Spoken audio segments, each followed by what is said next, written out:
7,90,000 কোটি টাকার বাজেট পেশ। জুলাই যোদ্ধাদের জন্য একাধিক প্রণোদনা, শিল্প রক্ষায় শুল্কে পরিবর্তন, বৈষম্যহীন টেকসই অর্থনীতির প্রত্যয়। বিগত সরকারের সময় আর্থিক খাতে নজিরবিহীন লুটপাট এবং দুর্নীতির ফলে খেলাপির উল্লেখযোগ্য পরিমাণে বৃদ্ধি পেলেও তার বারবার পুনঃতফসিলীকরণের মাধ্যমে আর্থিক খাতের প্রকৃত অবস্থা গোপন রাখা হয়েছে। কমছে চিনি, ওষুধ, অপরিশোধিত তেল সহ কয়েকটি প্রয়োজনীয় পণ্যের মূল্য। বাড়বে সাবান, শ্যাম্পু, মোবাইল সহ বেশ কিছুর দাম। মূল্যস্ফীতির লাগাম টানাই চ্যালেঞ্জ। বিচার ব্যবস্থা, দুর্নীতি প্রতিরোধ সহ 7 সংস্কারে গুরুত্ব। ভোটের বছরে ইসির চাহিদার অর্ধেক বরাদ্দ। টাকার অঙ্কে প্রায় 3,000 কোটি। বাজেটের 5 ভাগের 1 ভাগ খরচ হবে ঋণ পরিশোধে। দায়ের প্রভাব পড়বে বিনিয়োগ সহ অর্থনীতিতে। বিদ্যুৎ ও জ্বালানি খাতে আগের সরকারের পরিকল্পনা বহাল। রাজনৈতিক দলগুলোর সাথে প্রধান উপদেষ্টার দ্বিতীয় দফার বৈঠক। দেশের মঙ্গলে সবাইকে ঐক্যবদ্ধ হওয়ার আহ্বান। ঐকমত্যের পর জুলাই সনদ ঘোষণা। যত কিছু ইস্যুস আছে, যত কিছু রিকমেন্ডেশন, সুপারিশ আছে, তার মধ্যে কিভাবে আমরা একমত হলাম, কারা কোনটাতে একমত হলো, সব মিলিয়ে শেষ পর্যন্ত আমরা জুলাই সনদ করব, এইটি হলো আমাদের লক্ষ্য। মেজর সিনহা হত্যা মামলায় প্রদীপ লিয়াকতের মৃত্যুদণ্ড বহাল। অন্য 6 আসামি যাবজ্জীবন। সন্তোষ জানিয়ে দ্রুত রায় কার্যকর চাইল পরিবার। রাষ্ট্র যদি মেজর সিনহা হত্যাকাণ্ডের ন্যায় বিচার করতে ব্যর্থ হয়, তাহলে কবি হেলাল হাফিজের মতো আমরা, তার ভাষায়, উত্তর পুরুষের ভীরুকা পুরুষের উপমা হয়ে রয়ে যাব।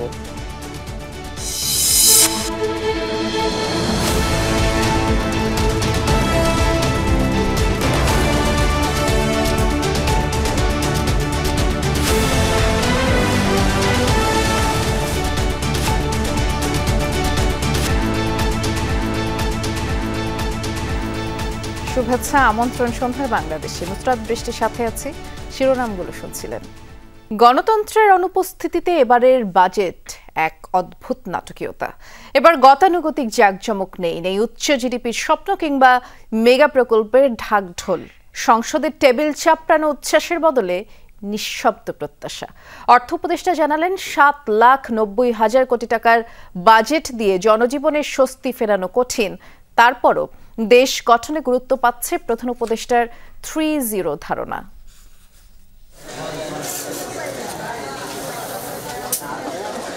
অর্থনৈতিক সংকোচন, বৈদেশিক মুদ্রা নিয়ে চাপ, মূল্যস্ফীতি ও আয় বৈষম্যের বাস্তবতায় আসছে 2025-26 অর্থবছরের বাজেট। যে কারণে আগের যে কোনো সময় যে এবারের বাজেটের ভাষা বেশি সংযমী, লক্ষ্য বাস্তবসম্মত। বিপ্লবের অকুতভয় শহীদগণকে যারা, তবে এর মাঝেও কিছু উদ্যোগ রয়েছে যা আগে কখনো বাজেটে দেখা যায়নি। এবারই প্রথম সরকার জুলাই যোদ্ধাদের জন্য আয়করের নতুন ক্যাটাগরি চালু করছে। এর আওতায় তাদের করমুক্ত আয়সীমা হবে 5,25,000 টাকা। তবে এই সুবিধা মিলবে পরের 2 অর্থ বছরে। এর বাইরে জুলাই গণ অভ্যুত্থানে শহীদদের পরিবার এবং আহতদের জন্য 405 কোটি টাকা বরাদ্দের প্রস্তাব করেছেন অর্থ উপদেষ্টা। তৈরি হবে আলাদা জুলাই গণ অভ্যুত্থান অধিদপ্তর ও জুলাই গণ অভ্যুত্থান স্মৃতি জাদুঘর। গণ অভ্যুত্থানের আদর্শ ও চেতনাকে রাষ্ট্রীয় ও জাতীয় জীবনে সুপ্রতিষ্ঠিত করার উদ্দেশ্যে ইতিমধ্যে জুলাই গণ অভ্যুত্থান অধিদপ্তর প্রতিষ্ঠা করা হয়েছে এবং গণভবনকে জুলাই গণ অভ্যুত্থান স্মৃতি জাদুঘর হিসাবে প্রতিষ্ঠার কার্যক্রম চলমান রয়েছে। শীঘ্রই জুলাই গণ অভ্যুত্থানের শহীদদের পরিবার এবং আহতদের জন্য ভাতা প্রদানের লক্ষ্যে নীতিমালা প্রণয়ন করা হবে। সুখবর আছে সরকারি চাকরিজীবীদের জন্য, কেননা আগামী 5 বছর তারা মহার্ঘ ভাতা পাবেন। এতে সরকারের গাঁট থেকে খরচ হবে প্রায় 82,000 কোটি টাকা। আবারও ফিরতে পারে অভিন্ন ভ্যাট হার, সে হার হতে পারে 15%, বাধ্যতামূলক হতে পারে ডিজিটাল ট্যাক্স রিটার্ন। বাজেটে গুরুত্ব পাচ্ছে সংস্কার কমিশন ও IMF এর সুপারিশ। এ কারণে ধীরে হলেও ভর্তুকি কমবে, নির্ভরতা বাড়তে পারে বিদেশি ঋণে। শীর্ষ 10 মন্ত্রণালয় পাবে 2,96,000 কোটি টাকা। এই বরাদ্দের সবচেয়ে বড় অংশ যাবে মাধ্যমিক ও উচ্চশিক্ষা বিভাগে। দুর্নীতি এবং সুশাসনের অভাবে দেশের প্রায় সকল প্রতিষ্ঠান ধ্বংসের দ্বারপ্রান্তে পৌঁছেছিল। তাই দেশকে পুনরায় সঠিক পথে ফিরিয়ে আনতে সুশাসন প্রতিষ্ঠা এবং প্রাতিষ্ঠানিক সংস্কারে সর্বোচ্চ গুরুত্ব দেওয়া প্রয়োজন। সে লক্ষ্যে আমাদের অন্তর্বর্তী সরকার প্রয়োজনীয় সংস্কারের রূপরেখা তৈরি করেছে। নতুন বাজেটের মাধ্যমে এবারই প্রথম দেশের জিডিপির আকার ছাড়িয়ে যেতে পারে $500 বিলিয়ন। একই সাথে বদলে গেছে বাজেটের গতানুগতিক দর্শন। অর্থ উপদেষ্টা জানিয়েছেন, অন্তর্বর্তী সরকার যে কোনো উন্নয়নকে নয়, অর্থনীতির প্রয়োজনীয়তাকে গুরুত্ব দিচ্ছে। তবে এক্ষেত্রে মূল্যস্ফীতি নিয়ন্ত্রণ নিয়ে তিনি মোটেই সন্তুষ্ট নন। একই সাথে শঙ্কা রয়েছে মার্কিন সরকারের নতুন শুল্ক আরোপ নিয়েও। বাজার ভিত্তিক মুদ্রা বিনিময় হার চালু করা হয়েছে, তার কোনো নেতিবাচক প্রভাবের আপাতত বাজারের উপর পড়ার সম্ভাবনা না থাকলেও এই বিষয়ে আমাদের সতর্ক দৃষ্টি রাখতে হচ্ছে। এই সকল ঝুঁকি মোকাবেলা করে দেশের অর্থনীতির জন্য বৈষম্যহীন ও টেকসই ভিত্তি নিশ্চিত করা এখন আমাদের সর্বোচ্চ অগ্রাধিকার। জাতীয় সংসদ কার্যকর না থাকায় এবারের বাজেট অনুমোদন পাবে রাষ্ট্রপতির অধ্যাদেশ জারির মাধ্যমে। তৌহিদ হোসেন, যমুনা নিউজ, ঢাকা। আপনারা যেমনটি জানেন, 7,90,000 কোটি টাকার বাজেট উপস্থাপন করেছে অর্থ উপদেষ্টা, এবং এই বাজেটের খুঁটিনাটি সম্পর্কে আমাদের সহকর্মী দেবাশিস রঞ্জন সরকার জানাবেন বিস্তারিত। তার সাথে খুব সম্ভবত অতিথিও থাকবেন। এবার তো 7,90,000 কোটি টাকার বাজেট পেশ করলেন অর্থ উপদেষ্টা। দেবাশিস, বাজেটের নতুনত্ব কি হলো, কি মনে হয়? ধন্যবাদ বৃষ্টি। যদি বলতে চাই যে বাজেটের নতুনত্ব বলে তেমন খুব একটা বেশি কিছু নেই, গতানুগতিক বাজেটই রয়েছে এবারে। তবে বাজেটে কিছু কিছু জায়গায় পরিবর্তন এসেছে, যেমন জুলাই যোদ্ধাদের জন্য বাজেটে বেশ কিছু ধরনের সুবিধা রয়েছে সেটির কথা, এবং একই সঙ্গে কিছু জায়গায় কর অব্যাহতি এবং কিছু জায়গায় শুল্ক স্তরের পরিবর্তনের কারণে কিছু কিছু জিনিসপত্রের দাম কমবে, আবার কোনো কোনো জিনিসপত্রের দাম বাড়বে, এটি স্বাভাবিক। এবং বাজেটের এবারে যে দর্শন সেটি হচ্ছে যে বৈষম্যমুক্ত বাংলাদেশ গড়ার কথা, টেকসই অর্থনৈতিক যে ব্যবস্থা সেটি গড়ে তোলবার একটা পরিকল্পনা এই সরকার দিয়েছে, এবং সেটি বাজেটে প্রতিফলিত, এবারের প্রস্তাবিত বাজেটে প্রতিফলিত হয়েছে বলে মনে করা হচ্ছে। আমরা যদি বাজেটে যাই, সেটি আপনি যেমনটি বললেন যে 7,90,000 কোটি টাকার যে বাজেট, সেই বাজেটে ঘাটতি রয়েছে। যদিও সরকারের পক্ষ থেকে বলা হয়েছিল বড় বড় উন্নয়ন প্রকল্প সরকার গ্রহণ করতে চায় না, এবং গ্রহণ করার ক্ষেত্রে এই বড় বড় উন্নয়ন প্রকল্পের ক্ষেত্রে বাজেটে যে ঘাটতি তৈরি হয় সেই ঘাটতিটি কমিয়ে আনা লক্ষ্য ছিল। কিন্তু তারপরেও দেখা যায় যে এবারের বাজেট, যে প্রস্তাবিত বাজেট, মানে সেই বাজেটে 2,26,000 কোটি টাকার ঘাটতি রয়েছে, এবং এই ঘাটতি যে অর্থায়ন সেটি পূরণ করবার জন্য সরকার কোথায় যাবে? বরাবরের মতোই অভ্যন্তরীণ উৎস থেকে তার এই ঘাটতিটি পূরণ করবার চেষ্টা করবে এবং ঋণ নেওয়ার চেষ্টা করবে এবারে সরকার 1,25,000 কোটি টাকা। প্রশ্নটি আবারও এসে যায়, যখন অভ্যন্তরীণ উৎস থেকে সরকার তার ঘাটতি বাজেটের ঘাটতি মেটাবার চেষ্টা করবে, তাহলে ব্যাংকিং খাতের উপর আবারও চাপ পড়বে কিনা, এবং সেই ক্ষেত্রে ব্যাংকের উপর যে নির্ভরতা সেটি ব্যাংক ব্যবস্থা বা ব্যাংকিং খাতে যে তারল্য প্রবাহটা আরও কতটুকু কমিয়ে দিবে সরকার যদি ঋণ নেয়, এবং তাহলে যারা উৎপাদনের সাথে জড়িত এবং প্রাইভেট সেক্টরের ঋণের প্রবাহটা কমে যেতে পারে, সেই প্রশ্নটা বরাবরের মতো আবারও এসেছে। এর বাইরে দেখা যায় যে বিদেশি উৎস থেকেও 1,00,00,000 কোটি টাকার মতো অর্থায়নের পরিকল্পনা করেছে সরকার প্রস্তাবিত বাজেটে, যেটি দিয়ে ঘাটতি পূরণ করবার চেষ্টা করা হবে। আমরা যদি যাই যে মূলত এই যে সরকারের রাজস্ব আয়, সেটির সবচেয়ে বড় খেলোয়াড়টি হচ্ছে জাতীয় রাজস্ব বোর্ড, এবং এই জাতীয় রাজস্ব বোর্ডের যে লক্ষ্যমাত্রা রয়েছে, প্রায় 5 লক্ষ কোটি টাকার রাজস্ব বোর্ডের লক্ষ্যমাত্রা রয়েছে রাজস্ব আয়ের। সেখানে কোন কোন খাত থেকে কোন ধরনের রাজস্ব আসবে দেখতে পাচ্ছেন আপনি, যে স্ক্রিনে দেখা যাচ্ছে যে মূল্য সংযোজন কর, এখান থেকে তার জাতীয় রাজস্ব বোর্ড যে আয় করবে তার বড় একটি অংশ 36.5% শতকরা, অর্থাৎ 1,82,000 কোটি টাকা মূল্য সংযোজন কর থেকে আসবে। আয়কর থেকে আসবে প্রায় 37.8%, আমদানি শুল্ক থেকে নেয়ার পরিকল্পনা রয়েছে, সম্পূরক শুল্ক থেকে এবং অন্যান্য উৎস থেকেও এই যে রাজস্ব বোর্ডের লক্ষ্যমাত্রা সেটি পূরণ করবার চেষ্টা করা হচ্ছে। অর্থায়নের যে ঘাটতি অর্থায়ন রয়েছে, সেই অর্থায়ন যে অর্থায়ন আমাদের বাজেটে যে রাজস্ব আয়ের, সেটি কোন কোন জায়গা থেকে আসবে? রাজস্ব বোর্ডের যে আয়, সেই আয়টি সবচেয়ে বড় আয়, এবং সেটির উপর সরকারকে বরাবরই নির্ভর করতে হয়, যেখানে 63.2% আয় রাজস্ব বোর্ডের উপর, অর্থাৎ রাজস্ব বোর্ডের উপর আবারও চাপ বাড়বে। এবং এই জনবল এবং বর্তমান যে পরিস্থিতি, যে রাজস্ব বোর্ডে 2টি বিভাগ আলাদা করবার, সেই বাস্তবতায় দাঁড়িয়ে যদিও সরকার এই সিদ্ধান্ত থেকে এখন কিছুটা সরে এসেছে, কিন্তু এই বাস্তবতায় কতটুকু রাজস্ব বোর্ড সেই আয়ের লক্ষ্যমাত্রা পূরণ করতে পারবে, এটি কিন্তু প্রশ্ন থেকেই যাচ্ছে। বৈদেশিক আয় থেকে 0.6 অর্থ আসবে এমনটি সরকার পরিকল্পনা করেছে। বৈদেশিক ঋণ থেকে 12.2, অভ্যন্তরীণ অর্থায়নের উৎস থাকবে 15.8 কর ব্যতীত সেটি থেকে 5.8 এবং রাজস্ব বোর্ড বহির্ভূত কর থেকে 2.4 আয়ের লক্ষ্যমাত্রা নির্ধারণ করেছে সরকার প্রস্তাবিত বাজেটে, অর্থাৎ আগামী অর্থ বছরের বাজেটে। বাজেট কেমন হলো, বা ব্যবসায়ীরা বাজেটটিকে কিভাবে দেখছেন? যারা বাংলাদেশের অন্যতম উৎপাদনের সাথে জড়িত যে সেক্টরটি আমাদের গার্মেন্টস সেক্টর, সেখান থেকে আমরা তাদের কাছ থেকে এই বিষয়ে শুনতে চাই। বাজেট পর্যালোচনা বিষয়ে আমাদের সঙ্গে এই মুহূর্তে যুক্ত হয়েছেন বিজিএমএ সভাপতি মাহমুদ হাসান খান বাবু। আমরা সরাসরি তার সঙ্গে বাজেটের সার্বিক বিষয় নিয়ে আলোচনা করতে চাই। একেবারেই প্রাথমিক প্রতিক্রিয়া জনাব বাবু, আপনাকে স্বাগত জানাচ্ছি যমুনা টেলিভিশনের এই সন্ধ্যার বাংলাদেশে। শুরুতেই প্রশ্ন করতে চাই যে জ্বালানি সরবরাহ নিয়ে তো আপনারা অস্বস্তিতে রয়েছেন, তো এরই মধ্যে জানা গেল যে বিদ্যুৎ এবং জ্বালানি খাতে বরাদ্দ কমেছে, বিষয়টিকে কিভাবে দেখছেন? দেখেন, জ্বালানি খাতে বরাদ্দ কমেছে, এটা যেমন একটা নেগেটিভ জিনিস। পজিটিভ জিনিস হচ্ছে এই মুহূর্তে যে আমাদের সবচেয়ে বড় চ্যালেঞ্জ গ্যাস, সেটার হলো অন্যতম প্রধান হলো যে র মেটেরিয়াল, সেটা হচ্ছে এলএনজির আমদানি পর্যায়ে ভ্যাট কমানো হয়েছে। এটাকে আমরা পজিটিভ ভাবে দেখি। যে আমরা আরো মনে করি যে এলএনজি থেকে যখন এটাকে কনভার্ট করা হবে ইনটু গ্যাস অ্যান্ড ইলেকট্রিসিটি, সেই পর্যায়েও ভ্যাটটা মওকুফ করলে, তাহলে আমদানি যেহেতু আমাদেরকে করতে হয় এলএনজির উপরে, সেক্ষেত্রে গ্যাসের দামটা ভোক্তা পর্যায়ে কমে আসার সম্ভাবনা আছে এবং সেটা কমানো উচিত। জি, পরের প্রশ্নে যেতে চাই। টেক্সটাইল মিলে সুতা উৎপাদনে ভ্যাট বাড়ানোর প্রস্তাব করেছেন অর্থ উপদেষ্টা আগামী অর্থ বছরে, তো এর কি প্রভাব পড়তে পারে বস্ত্র খাতে? এটার প্রভাব সরাসরি স্পিনিং মিলগুলোর উপর পড়বে, আর আমাদের উপরে, আমরা যারা পোশাক রপ্তানির সাথে জড়িত, সেটা পড়বে এই জন্য যে আমরা যারা ব্যাক টু ব্যাক এলসি খুলতে পারি, যাদের বন্ডেড ওয়্যারহাউস লাইসেন্স আছে, সেখানে এটার কোনো প্রভাব পড়বে না। কিন্তু বিজিএমই এর প্রায় 700 মতো সদস্য আছে যাদের বন্ড লাইসেন্স নাই, এরা হলো নন বন্ডেড ফ্যাক্টরি।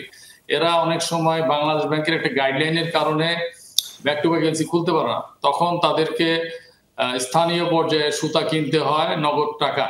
সেক্ষেত্রে আমাদের এই যে ভ্যাটের এই যে 2 টাকা পার কেজি বাড়ানো হয়েছে, এটার একটা ইম্প্যাক্ট পড়বে। আমরা আশা করি এটা পূর্বের জায়গায় ফিরে নিয়ে যাওয়া হবে। আর বাজেটের সবচেয়ে একটা ইন্ডিকেশন দেওয়া হয়েছে যে রপ্তানি পর্যায়ে আপনার যে প্রণোদনা, এটা উঠিয়ে ফেলা হবে।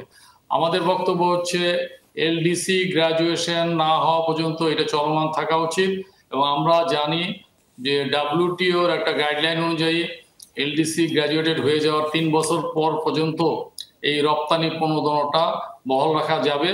কারণ এই সিদ্ধান্ত, ডাব্লিউটিওর সিদ্ধান্ত অনুযায়ী যে উন্নত দেশগুলা এই রপ্তানি প্রণোদনা থাকলেও কোনো ধরনের মামলা মোকদ্দমায় যেতে পারবে না। সুতরাং আমরা মনে করি এই প্রণোদনাটা বহাল রাখা উচিত।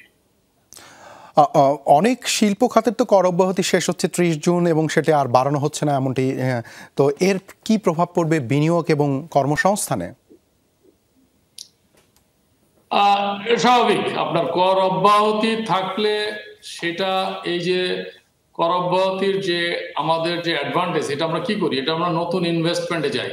যখন এই কর অব্যাহতিটা উঠিয়ে ফেলা হবে, তাহলে আপনার যে নতুন করে যে ইনভেস্টমেন্ট করার যে পুঁজি, সেটাই ঘাটতি পড়বে। সেক্ষেত্রে এটার বিকল্প করতে হবে। বাংলাদেশ ব্যাংকের যে লো কস্ট ফাইন্যান্সের যে প্রজেক্টগুলো আছে, এটা বাড়াইতে হবে, যেন এখানে কর অব্যাহতির যখন শেষ হয়ে যাবে, সেখানে নতুন করে বিনিয়োগের যে পুঁজির প্রয়োজন হবে, সেটা যেন আমরা low cost fund pi from Bangladesh ব্যাংকের রিফাইন্যান্সিং এর আওতায়। ধন্যবাদ মাহমুদ হাসান খান বাবু, বিজিএম এর সভাপতি, আমাদের সঙ্গে যুক্ত হয়ে প্রাথমিক প্রতিক্রিয়া দেওয়ার জন্য প্রস্তাবিত বাজেট নিয়ে। বৃষ্টি, আমরা বাজেটের কিছু বিষয়ে জানালাম আপনার মাধ্যমে দর্শকদেরকে, এবং আমরা একজন অতিথির সঙ্গে কথা বললাম। তিনি জানালেন তারা বাজেটটিকে কিভাবে দেখছে, বিশেষ করে আমাদের বস্ত্র খাতের ব্যবসায়ীরা বাজেটটিকে কিভাবে দেখছে, সেই প্রতিক্রিয়া শুনে নিলাম। ফিরে যাচ্ছি আপনার কাছে। অনেক ধন্যবাদ, আমরা শুনছিলাম। ধন্যবাদ দেবাশিস। ব্যতিক্রম সময়, অর্থনীতিতে নানামুখী চাপ স্পষ্ট, তবুও কর কাঠামোতে স্বস্তি দিলেন না অর্থ উপদেষ্টা। বলা যায় বাজেটে বিছানো হয়েছে কর জাল। ব্যক্তির করমুক্ত আয়সীমা আগামী অর্থ বছরের জন্য বাড়ানো হয়নি। এক্ষেত্রে নিবন্ধিত জুলাই যোদ্ধারা ছাড় পাবেন। বাড়তে পারে ইলেকট্রনিক্স যন্ত্র, মোবাইল ফোন সেট, সাবান, শ্যাম্পু, ফ্রিজ, এয়ার কন্ডিশনারের দাম। আর কমতে পারে অপরিশোধিত তেল, চিনির শুল্ক। টায়ার, টিউব, ব্রেক শু, বাস, মাইক্রোবাসের আমদানি শুল্ক কমানোর চিন্তাও করছেন অর্থ উপদেষ্টা। কমতে পারে সম্পত্তি নিবন্ধন ফি। আর্থিক ক্ষেত্রে কঠিন চাপ, উচ্চ মূল্যস্ফীতি আর কাঙ্ক্ষিত কর্মসংস্থান না থাকায় কঠিন চাপে সাধারণ মানুষ। এমন এক বাস্তবতায় উপস্থাপন করা হলো বাজেট। বেলা ৩টায় টেলিভিশনে নিজের প্রথম এবং দেশের ৫৫তম বাজেট তুলে ধরেন অর্থ উপদেষ্টা ডক্টর সালেউদ্দিন আহমেদ।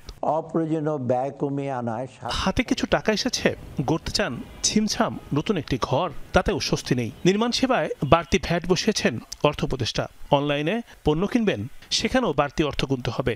ভ্যাটের হার ১ লাফে বাড়িয়ে দেওয়া হয়েছে ১০%। প্লাস্টিকের পণ্য যেমন টেবিলওয়্যার, কিচেনওয়্যার, গৃহস্থলী সামগ্রী, টয়লেটিস সামগ্রী কিনতেও এখন লাগবে বেশি অর্থ। ব্রেড, নাটবোল্ট, হার্ডওয়্যার পণ্য অর্থ উপদেষ্টার চোখ এড়ায়নি। ১৫২টি পণ্যের উপর আমদানি পর্যায়ে হ্রাসকৃত 2% হারে অগ্রিম কর আরোপ করা হয়েছে। গুটি কয়েক পণ্যে মিলেছে ভ্যাট অব্যাহতি। মাটির তৈজসপত্রে ছাড় দিলেন উপদেষ্টা। স্যানিটারি ন্যাপকিন, এলএনজি, প্যাকেটজাত গুঁড়োদুধ, ৩০ ইঞ্চি কম্পিউটার মনিটর, যাত্রী পরিবহনের উড়োজাহাজে কমবে ব্যয়। আইসক্রিম প্রেমীরা বাজেটে ছাড় পেয়েছেন, কমেছে সম্পূরক শুল্ক। তবে সিগারেট তৈরির পেপার এবং ওটিটি প্ল্যাটফর্মে আরোপ হয়েছে 10% শুল্ক। এলএনজির উপর আমদানি পর্যায়ে ভ্যাট অব্যাহত প্রদান করা হয়েছে। স্যানিটারি ন্যাপকিন, প্যাকেটকৃত তরল দুধ ও বল পয়েন্ট পেনের স্থানীয় ব্যবসায়ী পর্যায়ে ভ্যাট অব্যাহত প্রদান করা হয়েছে। 22 ইঞ্চির পর্যায়ে 30 ইঞ্চি পর্যন্ত কম্পিউটার মনিটরিংয়ের সব উৎপাদন ও ব্যবসায়ী পর্যায়ে ভ্যাট অব্যাহত প্রদান করা হয়েছে। যারা একটু স্বাস্থ্য পছন্দ করেন তাদের জন্য দুঃসংবাদ দিলেন অর্থ উপদেষ্টা। ন্যূনতম কাস্টমস মূল্য বৃদ্ধির কারণে lipstick, eye makeup, face powder, কসমেটিক্সের দাম বাড়তে পারে। শুল্ক স্তর পরিবর্তনের কারণে বাড়বে কম্পিউটার অ্যাক্সেসরিজ, বেভারেজ বা পানীয়, শিশু খাদ্যের দাম। অন্যদিকে প্রস্তাবিত বাজেটে কমছে চিনির আমদানি শুল্ক। এছাড়া বাস ও মাইক্রোবাস, অপরিশোধিত জ্বালানি তেল, টায়ার, টিউব, ব্রেকের উপর শুল্ক কমানোর প্রস্তাব করেছেন অর্থ উপদেষ্টা। ইনসুলিন, ক্যান্সার সহ 59 ধরনের ওষুধের কাঁচামাল আমদানিতে প্রত্যাহার হচ্ছে শুল্ক। সর্বসাধারণের সুবিধার্থে নিত্য প্রয়োজনীয় পণ্য, প্রধান খাদ্যদ্রব্য, সার, বীজ, জীবন রক্ষাকারী ঔষধ এবং তুলা সহ আরও কতিপয় শিল্পের কাঁচামালের ক্ষেত্রে বিদ্যমান শূন্য শুল্ক হার অপরিবর্তিত রাখার প্রস্তাব করছি। মোবাইল ফোনের উৎপাদন পর্যায়ে ভ্যাট বাড়াতে চান অর্থ উপদেষ্টা। এতে বাড়তে পারে দাম। কর সুবিধা তুলে নেওয়ায় বাড়তে পারে lift, blender, juicer, mixer, iron, rice cooker, pressure কুকারের। Motor vehicle manufacturing, washing machine, microwave oven, electronic ওভেনে 5% ভ্যাট বসতে পারে। এর প্রভাবে বাড়তে পারে দাম। স্থানীয়ভাবে কৃষি যন্ত্রপাতি উৎপাদনকে উৎসাহিত করতে কম্বাইন হারভেস্টার তৈরি যন্ত্রাংশ আমদানিতে বিদ্যমান শুল্ক হারের প্রস্তাব করা হয়েছে। মূল্যস্ফীতি বিবেচনায় ব্যক্তির করমুক্ত আয়সীমা 2026-27 ও 2027-28 অর্থ বছরের জন্য কিছুটা বৃদ্ধির প্রস্তাব দিয়েছেন অর্থ উপদেষ্টা। তবে জুলাই যোদ্ধাদের জন্য দেয়া হয়েছে করমুক্ত আয়ে ছাড়। জমি রেজিস্ট্রেশন ফি 2% কমানোর প্রস্তাব দিয়েছেন অর্থ উপদেষ্টা। পরিবর্তিত এই সময়ে দেয়া বাজেটে করজাল বিছিয়েছেন অর্থ উপদেষ্টা। রাজস্ব আয় বৃদ্ধি করাই উদ্দেশ্য, কিন্তু সাধারণ মানুষের ঘাড়ে ঢালাওভাবে করের বোঝা চাপালে সংকট আরও উস্কে যেতে পারে। বিমল রহমান, যমুনা নিউজ, ঢাকা। এই মুহূর্তে সরকারের বড় চ্যালেঞ্জ হলো নিত্যপণ্য ও প্রয়োজনীয় সেবা মূল্যের লাগাম টেনে ধরা। আগামী বাজেটে মূল্যস্ফীতি নিয়ন্ত্রণে রাখার চ্যালেঞ্জ নিয়েছেন অর্থ উপদেষ্টা, আর তা মোকাবেলায় বেশ কিছু পরিকল্পনা ও কর্মকৌশল বাস্তবায়নের প্রস্তাবও তুলে ধরেছেন তিনি। 6.5% আটকে রাখতে চান এই হার। মূল্যস্ফীতির লাগাম টেনে ধরা যাচ্ছে না। 2024 সালের মার্চ থেকে ডিসেম্বর পর্যন্ত টানা 10 মাস মূল্যস্ফীতি 10% বেশি ছিল। এপ্রিল অবশ্য তা 9% ঘরে নেমেছে। দীর্ঘ সময় ধরে উচ্চ মূল্যস্ফীতি বিরাজ করায় সীমিত আয়ের মানুষের ভোগান্তি বেড়েছে। মূল্যস্ফীতির হার 6.5% আটকে রাখার প্রাক্কলন করা হয়েছে। অর্থাৎ নিত্যপণ্য মানুষের ক্রয় ক্ষমতার মধ্যে থাকবে, বাজেটে এমন আশার কথাও শোনালেন অর্থ উপদেষ্টা। মূল্যস্ফীতি নিয়ন্ত্রণের লক্ষ্যে বিগত মাসগুলোতেই আমরা ধারাবাহিকভাবে সংকোচনমূলক মুদ্রানীতি অবলম্বন করেছি। এর ফলে নীতি সুদের হার 150 বেসিস পয়েন্ট বেড়ে কি এখন 10% দাঁড়িয়েছে। এবারে রমজান মাসে নিত্য প্রয়োজনীয় পণ্যের বাজার স্মরণকালের মধ্যে সবচেয়ে স্থিতিশীল ছিল। এ ধারা অব্যাহত থাকলে এই জুন মাসেই পয়েন্ট টু পয়েন্ট মূল্যস্ফীতি 8% কোঠায় নেমে আসবে। মূল্যস্ফীতি নিয়ন্ত্রণে রাখার পরামর্শ দিচ্ছেন অর্থনীতিবিদরাও। বলছেন, নিত্যপণ্যের দাম সহনীয় রাখতে বাজার ব্যবস্থাপনায় সংস্কার আনতে হবে, বাড়াতে হবে অভ্যন্তরীণ উৎপাদন। তবে 6.5% আটকে রাখা কঠিন হবে বলে মনে করেন তারা। উৎপাদন বাড়াতে হবে, দেশীয় উৎপাদন বাড়াতে হবে, কৃষি উৎপাদন বাড়াতে হবে। তা না হলে কিন্তু আমি অন্য কোনো মেকানিজম নিয়ে এসে খুব টাফ এই মূল্যস্ফীতি কমানো আর কি। ঘুরে ফিরে গত 3-4 বছর থেকে দেখছি যে 9-এর উপরে কিন্তু আমাদের মূল্যস্ফীতিতে। এখন বাজেট দিয়েছে, লক্ষ্যমাত্রা সেট করা লাগে, করেছে। এখন বাস্তবায়ন কতটুকু অর্জিত হবে সেটা দেখার বিষয়। খাদ্য মূল্যস্ফীতির অভিঘাত থেকে দরিদ্রদের সুরক্ষায় সামাজিক নিরাপত্তা বেষ্টনীর আওতা আরও সম্প্রসারণের প্রত্যাশা সীমিত আয়ের মানুষের। মাসুদুজ্জামান রবিন, যমুনা নিউজ, ঢাকা। অন্তর্বর্তী সরকারের বাজেটে গুরুত্ব পেয়েছে চলমান সংস্কার ইস্যুও। নির্বাচন, বিচার ব্যবস্থা, নিরাপত্তা, দুর্নীতি প্রতিরোধ সহ 7টি বিষয় বাজেট বক্তৃতায় তুলে ধরেন অর্থ উপদেষ্টা ডক্টর সালেউদ্দিন আহমেদ। বলেছেন, দেশকে সঠিক পথে আনতে সুশাসন প্রতিষ্ঠা ও প্রাতিষ্ঠানিক সংস্কারকে সর্বোচ্চ গুরুত্ব দিতে হবে।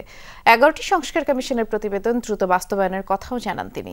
দেশবাসী, আসসালামু আলাইকুম। এবারের বাজেট বক্তৃতায় অনেক কিছুই নতুন। এই যেমন সরকারের সংস্কার ভাবনা নিয়ে আলাদা করে 4 পৃষ্ঠার উপস্থাপন। আমাদের অন্তর্বর্তী সরকার প্রয়োজনীয় সংস্কারের রূপরেখা তৈরি করেছে। শুরুতেই দুর্নীতি প্রতিরোধে সংস্কারের কথা জানান উপদেষ্টা। বলেন, বিদেশে পাচারকৃত টাকা ফেরত আনতে দুদককে আরও কার্যকর করতে নানা সংস্কার দরকার।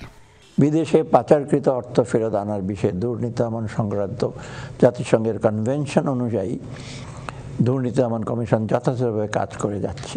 ভূমি সংক্রান্ত মামলা দ্রুত নিষ্পত্তি, ভূমি প্রশাসনের সব সেবা জনগণের কাছে দ্রুত পৌঁছানোর কথাও জানান তিনি। অর্থ উপদেষ্টা বলেন, গত 1.5 দশকে নির্বাচন ব্যবস্থা ভেঙে ফেলা হয়েছে। এখন দরকার একটি শক্তিশালী নির্বাচনী ব্যবস্থা। আমরা নির্বাচনী ব্যবস্থার সংস্কারের উপর সর্বোচ্চ অগ্রাধিকার প্রদান করেছি এবং এ লক্ষ্যে বিভিন্ন আইন, নীতিমালা ও আদেশের সংশোধন ও সংস্কারের কার্যক্রম হাতে নিয়েছি। বাংলাদেশ সুপ্রিম কোর্টের বিচারক নিয়োগ প্রক্রিয়াকে স্বচ্ছ, নিরপেক্ষ ও জবাবদিহিমূলক করে বিচার ব্যবস্থার উন্নয়ন ও সংস্কারের কথা জানান ডক্টর সালেউদ্দিন। উঠে আসে নিরাপত্তা ও সুরক্ষা সেবার উন্নয়নের কথাও। কারাগারকে সংশোধনাগারে রূপান্তরের লক্ষ্যে ডক্টর সালেউদ্দিন তার বাজেট বক্তৃতায় সংস্কার ইস্যুতে সবচেয়ে বেশি বাক্য ব্যয় করেছেন আর্থিক খাতের সংস্কার ও সরকারি আর্থিক ব্যবস্থাপনা সংস্কার বিষয়ে। তাতে উঠে আসে ব্যাংকিং খাতের সংস্কারের উদ্যোগের কথা। বিগত 15 বছরে আর্থিক খাতে নজিরবিহীন অপশাসনের মাধ্যমে এই খাতকে ধ্বংসের কিনারায় নিয়ে যাওয়া হয়েছে। 5 আগস্ট 2024 রাজনৈতিক পট পরিবর্তনের প্রেক্ষাপটে ব্যাংকিং খাতের দীর্ঘদিনের কাঠামোগত চ্যালেঞ্জ মোকাবেলা, সুশাসন প্রতিষ্ঠা ও আমানতকারীদের আস্থা পুনরুদ্ধারে সরকারের গুরুত্বপূর্ণ সংস্কারের উদ্যোগ গ্রহণ করেছে। অর্থ উপদেষ্টা বলেন, দেশের সংস্কার হতে হবে এমন যেখানে মানুষ সহজেই পাবে সব সেবা। সেই সংস্কারে দরকার সকলের সহযোগিতা। প্রিয় দেশবাসী, বিগত সরকারের রেখে যাওয়া সংকটাপন্ন অর্থনীতিকে স্বাভাবিক অবস্থায় ফিরিয়ে আনার লক্ষ্যে আল আমিন কহন, যমুনা নিউজ, ঢাকা। আসছে বছর জুনের মধ্যে জাতীয় স্থানীয় নির্বাচন করতে কমিশন চেয়েছিল প্রায় 6,000 কোটি টাকা, আর অন্তর্বর্তী সরকার বরাদ্দ দিল 2,956 কোটি টাকা। যদিও 7 জানুয়ারি নির্বাচন করতেই কমিশনের খরচ হয়েছিল 1,927 কোটি টাকা। এর ফলে জুনের মধ্যে স্থানীয় ও জাতীয় নির্বাচন করতে গেলে সংশোধিত বাজেটে নির্বাচনী বরাদ্দ বাড়াতে হবে সরকারকে। সহকর্মী আখলাকুস সাফা জানাচ্ছেন, কেমন ছিল আগের বাজেটগুলোতে নির্বাচনী ব্যয়, বরাদ্দ আর সংশোধিত বাজেট। বিএনপি সহ কয়েকটি রাজনৈতিক দল আগামী ডিসেম্বরের মধ্যেই নির্বাচনের দাবি করে আসছে। জাতীয় নাগরিক পার্টি এনসিপি অবশ্য জাতীয় সংসদ নির্বাচনের আগে স্থানীয় সরকার নির্বাচন চায়। তবে প্রধান উপদেষ্টা ডক্টর মোহাম্মদ ইউনূস অঙ্গীকার করেছেন আগামী ডিসেম্বর থেকে জুনের মধ্যে ত্রয়োদশ জাতীয় সংসদ নির্বাচন দেবেন। 2025-26 অর্থবছরে ইসি সচিবালয়কে বরাদ্দ দেয়া হয়েছে 2,956 কোটি টাকা। জাতীয় সংসদ সহ স্থানীয় সরকার নির্বাচনের জন্য কমিশন চেয়েছিল 5,922 কোটি টাকা। চাহিদার অর্ধেক বরাদ্দে নির্বাচন আয়োজন কি সম্ভব? আগের 3 জাতীয় নির্বাচনের বেলায় কি হয়েছিল? 2023-24 অর্থবছরে মূল বাজেটে বরাদ্দ ছিল 2,406 কোটি টাকা। তবে 2024-এর 7 জানুয়ারি দ্বাদশ সংসদ নির্বাচনের জন্য সংশোধিত বাজেটে বরাদ্দ বাড়িয়ে করা হয় 4,769 কোটি টাকা। শুধু 7 জানুয়ারির ভোট করতেই খরচ হয় 1,927 কোটি টাকা। 2018 সালের 30 ডিসেম্বরের একাদশ সংসদ নির্বাচনে ব্যয় ধরা হয় প্রায় 1,000 কোটি টাকা। 2018-19 অর্থবছরে বরাদ্দ রাখা হয়েছিল 1,895 কোটি।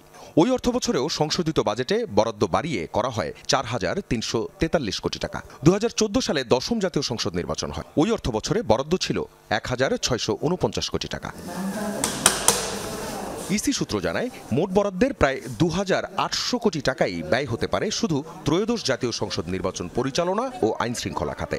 এছাড়া স্থানীয় নির্বাচনের জন্য 2,794 কোটি 55 লাখ আর ভোটার তালিকা ও জাতীয় পরিচয়পত্র খাতে 69 কোটি 25 লাখ টাকার চাহিদা ছিল কমিশনের। অর্থ মন্ত্রণালয়ের সূত্র বলছে এখন বরাদ্দ কম রাখলেও সংশোধিত বাজেটে তা বাড়াতে পারে অর্থ মন্ত্রণালয়, যেমনটা হয়েছিল আগের নির্বাচনগুলোতেও। এজন্য দরকার নির্বাচনের রোডম্যাপ বা তফসিল। আখলাকুস সাফা, যমুনা নিউজ, ঢাকা। ঐকমত্য কমিশনের সাথে প্রথম পর্যায়ের বৈঠকে রাজনৈতিক দলগুলোর সাথে যেসব বিষয়ে ঐকমত্য হয়েছে সেগুলো নিয়ে জুলাই সনদ তৈরি করা হবে বলে জানিয়েছেন প্রধান উপদেষ্টা ডক্টর মোহাম্মদ ইউনূস। বিকেলে প্রধান উপদেষ্টার সভাপতিত্বে ঐকমত্য কমিশনের সাথে সর্বদলীয় বৈঠকে এসব কথা বলেছেন প্রধান উপদেষ্টা। বলেছেন বিভক্তিকরণের জন্য রাজনীতি সৃষ্টি করা হয়নি, রাজনীতি ঐক্যবদ্ধ হওয়ার জন্য। রাজধানী ফরেন সার্ভিস একাডেমিতে প্রধান উপদেষ্টা ডক্টর ইউনূসের সাথে এই বৈঠকে অংশ নেয় বিএনপি, জামায়াত, এনসিপি, গণ অধিকার পরিষদ, গণসংহতি আন্দোলন, এবি পার্টি সহ 28টি রাজনৈতিক দল ও জোট। প্রধান উপদেষ্টা বলেন জুলাই সনদ তৈরি করাই অন্তর্বর্তী সরকারের মূল লক্ষ্য। বৈঠক চলাকালীন সময় প্রধান উপদেষ্টার প্রেস সচিব শফিকুল আলম সাংবাদিকদের জানিয়েছেন মঙ্গলবার থেকে রাজনৈতিক দলগুলোর সাথে আলাদাভাবে দ্বিতীয় দফায় সংলাপ শুরু হবে। মেজর সিনহা হত্যা মামলায় ওসি প্রদীপ কুমার দাস ও বাহারছড়া পুলিশ তদন্ত কেন্দ্রের পরিদর্শক লিয়াকত আলীকে মৃত্যুদণ্ড এবং অপর 6 আসামির যাবজ্জীবন সাজা বহাল রেখেছেন হাইকোর্ট। সকালে বিচারপতি মোস্তাফিজুর রহমান ও বিচারপতি সগির হোসেনের বেঞ্চ এই আদেশ দিয়েছেন। রায়ে সন্তুষ্টি প্রকাশ করেছেন মামলার বাদী। দ্রুত সময়ের মধ্যে মামলাটির চূড়ান্ত নিষ্পত্তির চেষ্টা করা হবে বলেও জানিয়েছেন অ্যাটর্নি জেনারেল। 31 জুলাই 2020 কাজ শেষে রাতে কক্সবাজারের মেরিন ড্রাইভ সড়ক ধরে রামুর নীলিমারি রোডে ফিরছিলেন অবসরপ্রাপ্ত মেজর সিনহা রাশেদ খান। শামলাপুর চেকপোস্টে তার গাড়ি আটকে দেয় বাহারছড়া তদন্ত কেন্দ্রের তৎকালীন পরিদর্শক লিয়াকত হোসেন। এরপর গাড়ি থেকে বের হলে সিনহা রাশেদকে প্রথমে 2টি ও খানিক পরে আরও 2টি গুলি করে লিয়াকত। পরে ঘটনাস্থলে পৌঁছান টেকনাফ থানার তৎকালীন ওসি প্রদীপ কুমার দাস। দুজনে মিলে মৃত্যু নিশ্চিত করে ঘটনাস্থল ত্যাগ করে। ওই ঘটনায় 15 জনের নাম উল্লেখ করে মামলা দায়ের করেন মেজর সিনহার বোন, যার মধ্যে 12 জনই পুলিশ সদস্য। প্রায় 18 মাস তদন্ত ও বিচার কাজ শেষে 2022 সালের 31 জানুয়ারি রায় ঘোষণা করেন কক্সবাজার জেলা ও দায়রা জজ আদালত। রায়ে ওসি প্রদীপ ও লিয়াকতকে মৃত্যুদণ্ড, 3 পুলিশ সদস্য ও 3 স্থানীয় নাগরিককে যাবজ্জীবন এবং বাকি 7 পুলিশ সদস্যকে খালাস দেন আদালত। বিচারিক আদালতের রায়ের প্রায় 3.5 বছর পর চলতি বছরের 23 এপ্রিল শুরু হয় মামলাটির মৃত্যুদণ্ড অনুমোদন ও আসামি পক্ষের আপিল শুনানি। ডেথ রেফারেন্স ও আপিল শুনানি শেষে গেল 29 মে রায়ের দিন ধার্য করেন হাইকোর্ট। সোমবার 10 মিনিটের সংক্ষিপ্ত রায়ে বিচারিক আদালতের দণ্ড বহাল এবং আপিল খারিজ করে দেওয়া হয়। এসপি মাসুদ সাহেব ছিলেন কক্সবাজারের, উনি কিন্তু অবশ্যই এটা বলা যাবে না যে চেইন অফ কমান্ডের অর্ডার ছাড়া কোনো কিছু হয়। উনি প্রত্যক্ষ হোক বা পরোক্ষ হোক অবশ্যই ওনার ইনভলভমেন্ট ছিল। তো আসলে ওনাকে যে আমরা কোনোভাবেই আনতে পারিনি এই জায়গাটায়, মানে বিচারের আওতায়, সেই জায়গাটায় কিন্তু একটা অসন্তুষ্টি রয়েছে আমাদের। তবে নতুন করে এই মামলায় এসপি মাসুদকে সম্পৃক্ত করার সুযোগ আপাতত নেই বলে জানান অ্যাটর্নি জেনারেল। উনি যদি অন্য কোনোভাবে সম্পৃক্ত হন অন্য কোনো মামলায়, সেটা অন্য ব্যাপার। এই মামলার সম্পৃক্ত করতে গেলে এই মামলার বিচার প্রক্রিয়াটা অনেক জটিল হয়ে যাবে আরও। এই মামলায় আবার যদি রিমান্ডে যায়, তাকে ইনক্লুড করে আনা হয়, তাহলে ন্যায় বিচার পরাভূত হবে। বিচারিক আদালতে খালাসপ্রাপ্তদের বিষয়ে বাদীর আবেদনও খারিজ করে দিয়েছেন হাইকোর্ট। রিয়াজ রায়হান, যমুনা নিউজ, ঢাকা। রাজস্ব আয় বাড়াতে প্রস্তাবিত বাজেটে শুল্ক করে বড় ধরনের পরিবর্তনের প্রস্তাব দিয়েছেন অর্থ উপদেষ্টা। পরিবর্তন হচ্ছে আমদানি শুল্ক ও সম্পূরক শুল্ক স্তরেও। বলা হচ্ছে স্থানীয় শিল্পের সুরক্ষায় এসব উদ্যোগ নেওয়া হচ্ছে। তবে কিছু ক্ষেত্রে নতুন করে ভ্যাট অব্যাহতি সুবিধা প্রত্যাহার এবং রেয়াতি সুবিধা তুলে নেয় চাপে পড়বে দেশীয় শিল্প। দীর্ঘদিন ধরে চাপে রয়েছে দেশের অর্থনীতি। উচ্চ মূল্যস্ফীতি সামাল দিতে হিমশিম খেতে হচ্ছে সরকারকে। কাঙ্ক্ষিত হারে রাজস্ব আদায় বাড়াতে না পারায় বাড়ছে ব্যাংক ঋণের নির্ভরতা, যা কঠিন করে তুলছে আর্থিক ব্যবস্থাপনাকে। এসব সংকট সামাল দিতেই রাজস্ব আয় বৃদ্ধিতে মনোযোগ অর্থ উপদেষ্টার। জ্বালানি স্বল্পতাই এমনিতেই চরম সংকটে দেশের টেক্সটাইল শিল্প। এর মধ্যেই টেক্সটাইল মিলে সুতা উৎপাদনে ভ্যাট বাড়ানোর প্রস্তাব করেছেন অর্থ উপদেষ্টা। এতদিন প্রতি কেজি সুতা উৎপাদনে 3 টাকা ভ্যাট দিলেও এখন দিতে হবে 5 টাকা। এর ফলে প্রতিযোগিতায় সক্ষমতা হারাবে মিলগুলো। কটন সুতার উৎপাদন পর্যায়ে সুনির্দিষ্ট করের পরিমাণ, ম্যান মেড ফাইবার এবং অন্যান্য আঁশের সংমিশ্রণে তৈরি ইয়ার্নের উৎপাদন পর্যায়ে সুনির্দিষ্ট করের পরিমাণ প্রতি কেজি 3 টাকার পরিবর্তে 5 টাকা নির্ধারণ করা হয়েছে। এয়ার কন্ডিশনার এবং ফ্রিজের চাহিদার বড় অংশই পূরণ করে দেশীয় কোম্পানিগুলো। এটি সম্ভব হয়েছে সাশ্রয়ী দামের কারণে। এবার এ দুটি পণ্যেও ভ্যাট অব্যাহতি সুবিধা প্রত্যাহার করে নেওয়ার প্রস্তাব করা হয়েছে বাজেটে। তবে এসি এবং ফ্রিজ উৎপাদনের উপকরণ আমদানিতে সম্পূরক শুল্ক অব্যাহতির মেয়াদ আরও 2 বছর বাড়ানোর প্রস্তাব করেছেন অর্থ উপদেষ্টা। রেফ্রিজারেটর, ফ্রিজার, এয়ার কন্ডিশনারের কম্প্রেসার উৎপাদনের জন্য কতিপয় প্রয়োজনীয় উপকরণ আমদানির ক্ষেত্রে আমদানি পর্যায়ে সম্পূরক 30 জুন 2028 খ্রিস্টাব্দ অব্যাহতি প্রদান করা হয়েছে। ওয়াশিং মেশিন, মাইক্রোওয়েভ ও ইলেকট্রনিক ওভেন উৎপাদন পর্যায়ে ভ্যাট অব্যাহতি সুবিধা কমানোর প্রস্তাব করা হয়েছে বাজেটে। ব্লেন্ডার, জুসার এবং মিক্সার সহ বিভিন্ন ইলেকট্রনিক্স হোম অ্যাপ্লায়েন্সের ক্ষেত্রেও নেওয়া হয়েছে একই ধরনের সিদ্ধান্ত। এছাড়া প্লাস্টিকের পণ্য উৎপাদন পর্যায়ে ভ্যাটের হার 7.5% থেকে বাড়িয়ে করা হয়েছে 15%। যেসব শিল্পের কর অব্যাহতি সুবিধা 30 জুন শেষ হচ্ছে, তা আর না বাড়ানোর সিদ্ধান্ত নিয়েছেন অর্থ উপদেষ্টা। এছাড়া কর অব্যাহতি এবং হ্রাসকৃত হারে কর প্রদান সংক্রান্ত প্রজ্ঞাপনও বাতিলের প্রস্তাব করেছেন তিনি। বিদ্যুৎ ও জ্বালানি স্বল্পতায় এমনিতেই সংকটে রয়েছে দেশের শিল্প খাত। পট পরিবর্তনের পর সেই সংকট আরও বেড়েছে। প্রস্তাবিত বাজেটে ভ্যাট ট্যাক্স বাড়িয়ে নতুন করে চ্যালেঞ্জের মুখে ফেলা হয়েছে শিল্পকে। উদ্যোক্তারা বলছেন এর ফলে থমকে যাবে দেশীয় শিল্পের সম্প্রসারণ, যার নেতিবাচক প্রভাব পড়বে কর্মসংস্থানের উপর। আলমগীর হোসেন, যমুনা নিউজ, ঢাকা। বাংলাদেশের রপ্তানি পণ্যে বাড়তি শুল্ক আরোপের প্রেক্ষাপটে যুক্তরাষ্ট্রের সাথে বাণিজ্য সংলাপের প্রস্তুতি ও পর্যায়ক্রমে শুল্ক কমিয়ে আনার অংশ হিসেবে 626টি পণ্যে শুল্ক ছাড় দেওয়া হচ্ছে। এর মধ্যে 110টি পণ্যের আমদানি শুল্ক সম্পূর্ণ প্রত্যাহারের প্রস্তাব করেছেন অর্থ উপদেষ্টা সালেউদ্দিন আহমেদ। আমদানি পণ্যের শুল্ক কর হার পর্যায়ক্রমে হ্রাস করা এবং মার্কিন যুক্তরাষ্ট্রের সাথে বাণিজ্য সংলাপের প্রস্তুতির অংশ হিসেবে 110টি পণ্যের আমদানি শুল্ক সম্পূর্ণ প্রত্যাহার, 65টি পণ্যের আমদানি শুল্ক হ্রাস, 9টি পণ্যের সম্পূরক শুল্ক সম্পূর্ণভাবে প্রত্যাহার এবং 442টি পণ্যের সম্পূরক শুল্ক হ্রাস করার প্রস্তাব করা হয়েছে। বিদ্যুৎ জ্বালানিতে কোনো চমক বা নতুন পরিকল্পনা নেই প্রস্তাবিত বাজেটে। এ খাতে উন্নয়ন বাজেটে বরাদ্দ প্রায় 20% কমেছে।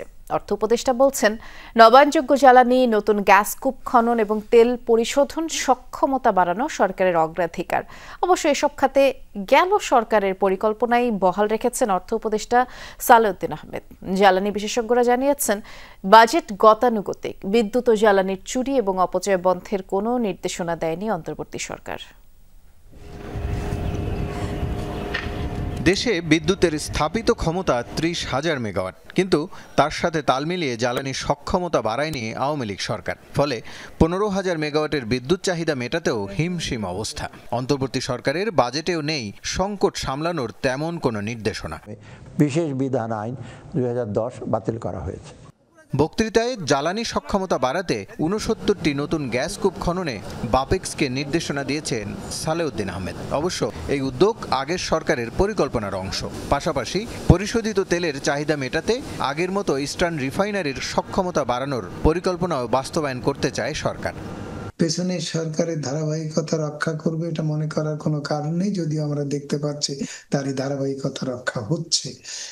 বৈষম্য ও বিরোধী চেতনা, সমতা নিশ্চিত করা, বাজেটের সেই সমস্ত দিকদর্শনগুলো থাকতে পারত।